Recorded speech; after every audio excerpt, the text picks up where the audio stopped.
Hello and welcome to the final video of our 5 weeks in the Book of Esther. And so we've come to the second half of chapter 9, which deals with the Feast of Purim itself and the feast being inaugurated. A feast that is still celebrated by the Jews today. So about 2,500 years later, and this feast is still being celebrated. And really the book is all about setting up this feast and ensuring that this celebration would continue year by year. And it's one of the great celebrations of the Jewish faith. And I'm thinking that perhaps in February next year, although we might well still be in lockdown, but perhaps we can have an online or a Zoom celebration of Purim in late February. And in the notes, the dates are there.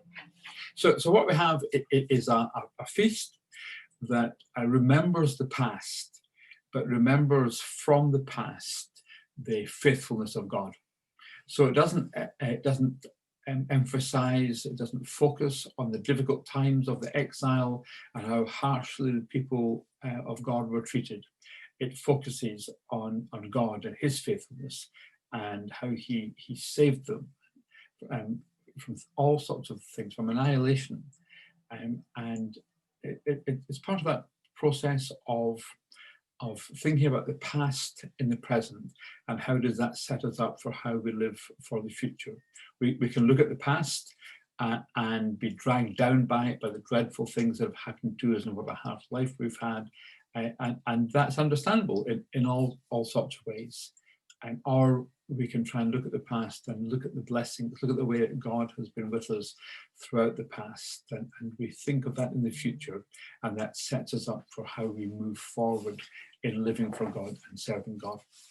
And I found it quite challenging. I've been reading some notes from the books I've been using to study Esther, and there were some quite strong passages about not looking back in anger and bitterness, but looking back with gratitude for the blessings of God.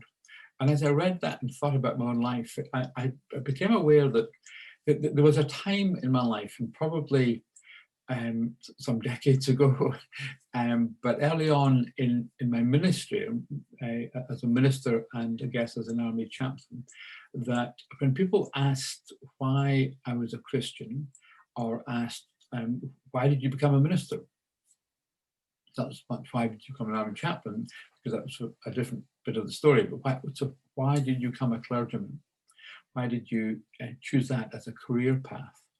And my answer back then would have been very much tied on to my childhood, to my history. I didn't have a terribly good start to life. I was the third child of a mother who had 5 children by 3 or 4 different men. And when I appeared in the scene, she was separated from her husband at the time, and so I was born in her parents' house, which actually wasn't their house, it was Burns' house in Dumfries, the place where Robert Burns died. My grandfather, maternal grandfather, was the caretaker. In those days, the caretaker lived upstairs and the museum was downstairs. And my mother's husband, who may or may not have been my father, wouldn't accept me as his. And the only way that my mother could be reconciled to her husband was to give me away. And so for some years, I was fostered informally. And then when it became clear that my mother's husband wouldn't take me, I was put up for adoption, and I was fostered for a while, and that didn't work.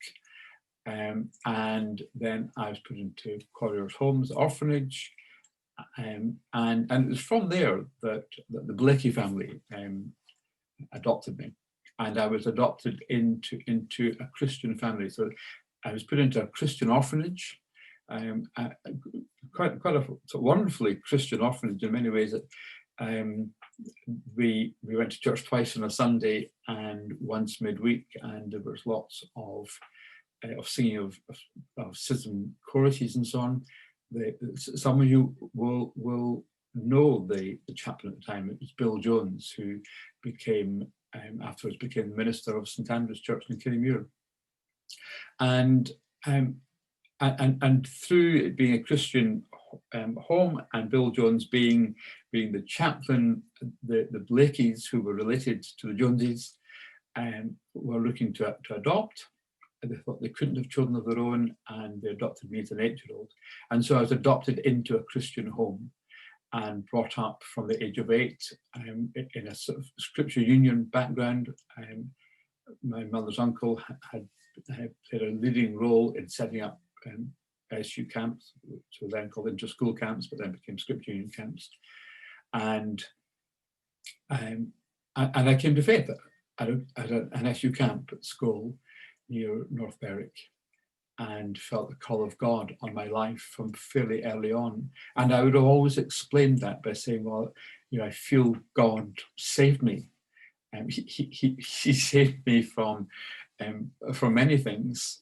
But I sometimes, when I'm driving south, drive down through Longton. I don't know if you've ever driven through Longton, but it's where I would have grown up if my mother's husband had accepted me as his son. And I always think, gosh, I'm glad I didn't grow up here. I grew up in St Andrews instead of Longton, and I'm very, very pleased about that. But I was saved more from living in Longton. I was saved by grace. I was born again, became a committed Christian, but felt that God's hand was on my life. And because of that, and not really out of gratitude, but more a sense of destiny, that I feel that I was saved for a purpose. And that purpose was to serve God. And I believe we all have a purpose, that God's hand has been on our past, and he has brought us to where we are today. And we can look back in the past in anger and in bitterness. So we can look back in the past and say, God has been with us on the journey that he's taken us on. And that's where we are today. And because that is what the past has been like, because the faithfulness of God has been so powerful and so clear in the past, we can have the certainty and the confidence. And that's the certainty and the confidence of the Jewish people, that God saved them from the devious plans of Haman, and provided for them a prosperous future. And again, they have faced challenges and difficult times, but every time they can look back, not in anger and bitterness, but look back at the faithfulness of God. And so I'm reassured or have a renewed confidence from studying this and from thinking that challenge. How do I regard my history? And how am I going to look at the future based on what God has done for me and with me?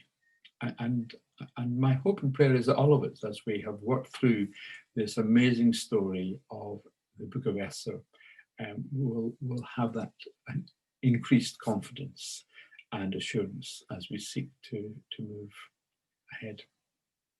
And so we've finished chapter 9 today. We've got one more set of notes on chapter 10, and then just some tying up notes at the end of the week.